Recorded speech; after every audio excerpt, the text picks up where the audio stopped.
날마다 말씀과 동행하는 동행 묵상입니다. 고린도전서 1장 10절에서 17절, 6월 2일 화요일 하나님 말씀입니다. 온전한 연합이라는 제목입니다. 성도 여러분, 어제 본문에서 바울은 하나님의 교회의 보편성과 교회는 그리스도로부터 오는 은혜와 평강으로 서게 되는 기관이라는 것을 말씀드렸습니다. 탈 많고 문제 많은 고린도 교회였지만 바울은 하나님의 은혜를 믿고 의지하면서 그들을 위해 중보하고 감사하는 사도가 되겠다고 고백하지요. 이제 오늘 본문부터는 고린도 교회 안에 있었던 각종 문제들의 강론이 다루어지고 있습니다. 그 첫 번째로 분열의 문제였습니다. 교회는 그리스도 예수의 구원과 은혜 아래서 다양한 각처에서 모인 사람들이 하나로 연합되는 특징을 가져야 합니다. 그러나 은혜가 사라지거나 복음이 충만하지 못할 때 즉시 일어나는 증상은 분리와 분열이죠. 따라서 교회는 그리스도의 복음 아래서 온전한 하나됨을 이루어야 하고 그것은 교회의 사명이자 본질인 것입니다. 그럼에도 불구하고 고린도 교회는 안타깝게도 분열이 존재했던 것이죠. 본문 보겠습니다. 10절 말씀입니다. 형제들아, 내가 우리 주 예수 그리스도의 이름으로 너희를 권하노니 모두가 같은 말을 하고 너희 가운데 분쟁 없이 같은 마음과 같은 뜻으로 온전히 합하라고 합니다. 바울은 싸우고 있는 이들을 형제들이라고 부릅니다. 이 문제의 해결 방법이 정죄와 판단의 차가움보다는 그들을 어떻게 하든지 말씀으로 세우고 예수님의 사랑의 마음으로 그들을 품어보려고 하는 태도를 볼 수 있습니다. 왜 그랬을까요? 마치 부모가 자녀의 문제 앞에서 그 문제를 해결하되 자녀를 사랑하기에 자녀를 품고 사랑하는 마음으로 가르쳐보고자 하는 영적 아버지의 마음이었던 것이죠. 누군가의 문제점을 볼 때 우선은 그를 형제로 대하는 사랑의 마음을 가지십시오. 사랑으로 권해야 합니다. 이것이 바울에게서 오늘 본문에서 배울 수 있는 기본적인 자세입니다.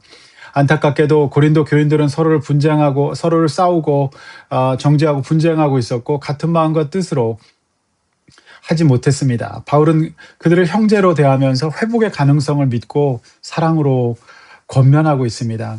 냉정하면서도 따뜻한 형제들을 향한 사랑의 마음, 이 균형을 잘 잡고 있습니까?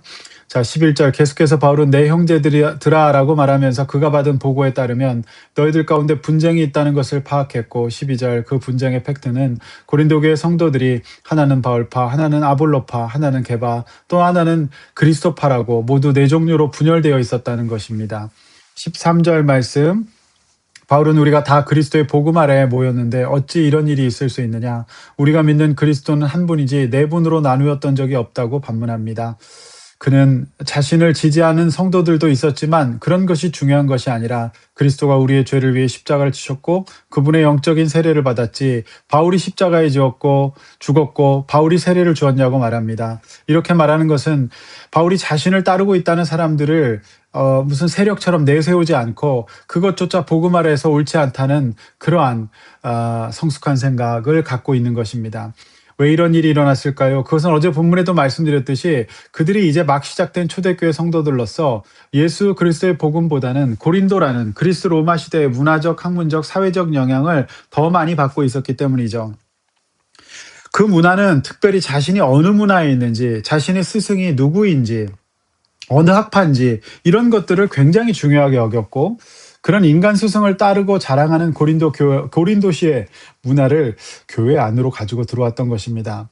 어제도 말씀드렸듯이 교회는 다른 조건을 가지고 모인 것이 아니라 오직 그리스도 안에서 출신, 배경, 지위를 따지지 않고 모인 유일한 공동체입니다.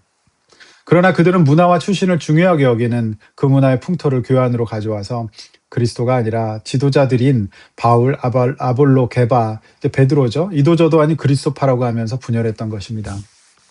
특별히 아볼로는 그 세력이 굉장히 컸던 것 같습니다. 왜냐하면 당시 고린도의 컨셉에 맞는 알렉산드리아 출신의 회심한 지식인으로서 특별히 수사학이라고 하는 이 언변과 말과 논리에 바울에 비해서 굉장히 세련되었기 때문에 그 일을 따르는 사람들이 생겼던 것이죠.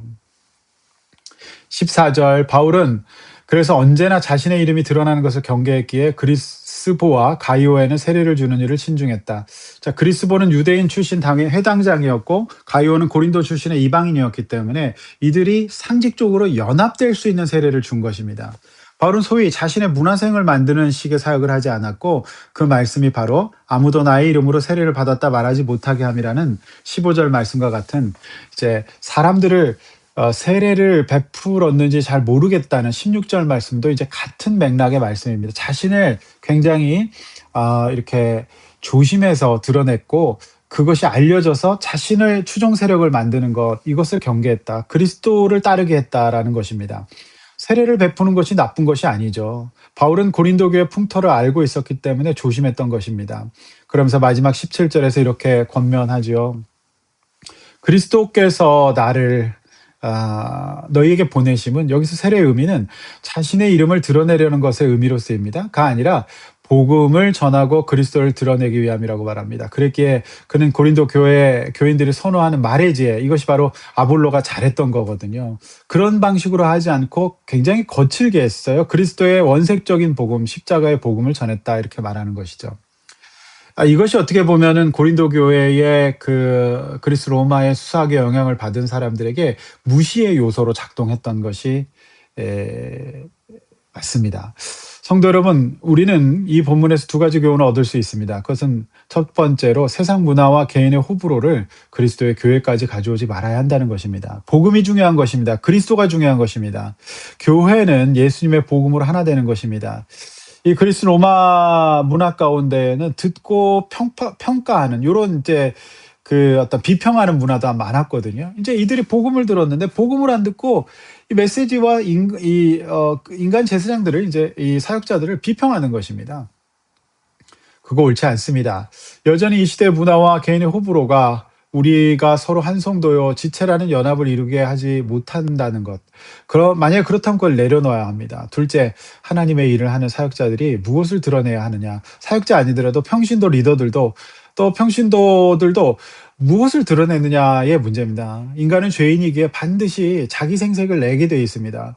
바울도 왜 그런 점이 없었겠습니까? 그러나 그는 자신이 지지받고 자신 따르는 사람들이 모이는 거 내세우지 않았습니다. 그저 그리스도 예수가 드러나고 나고 영광 받으시는 사역을 했던 것이죠. 따라서 오늘 특별히 오늘날 교회가 이제 중대형 교회 많은 사역자들이 있지 않습니까? 설교하는 사역자를 인간적으로 선호하면서 호불호에 따라서 지지하는 경우가 있는데 옳지 않습니다. 인간 사역자를 우상시하고 절대시하고 다른 동역자들과 은근히 경쟁하고 자신의 우월함을 나타냄도 옳지 않습니다. 더 넓게 보면 하나님의 교회가 그리스도 안에서 하나 되어야 하므로 다른 교단이나 교파를 일방적으로 폄훼하거나 판단하는 태도도 성숙한 태도가 아닙니다. 자, 이단이 아닌 이상, 진리 문제가 아닌 이상 다름을 인정하고 되도록 교회 간의 연합을 이룸이 현실적으로는 어려울지라도 우리 그리스도인들이 추구해야 될 이상인 점은 맞습니다. 성도 여러분, 오늘 하루 그리스도 안에서 연합을 한번 이루어 보십시오. 나와 다름, 나의 호불호 때문에 나뉘는 삶이 아니라 품고 형제로 바라볼 수 있는 분열이 아니라 연합의 사람이 될 수 있게 해달라고 성령님의 도우심을 구해 보십시오. 교회 안에서 나의 어떤 그 문화적인 컨셉 또 뭐 이런 것들로 너무 이렇게 끼리끼리 모이는 것 그것도 옳지 않다는 거 여러분 잘 보시고 그리스도 안에서 온전히 하나 되어서 분열하지 않는 그런 복음의 교회, 말씀대로 사는 교회, 그런 교회 되실 수 있도록 우리 성도님들도 각자의 구성원으로서 잘 점검해 보시기를 바랍니다. 기도하겠습니다. 하나님 아버지 복음 안에서 연합하게 하여 주시옵소서. 오직 그리스도의 제자가 되게 하여 주시고 사람이 아니라 주님 바라볼 수 있도록 인도하여 주십시오. 예수님의 이름으로 기도하옵나이다. 아멘.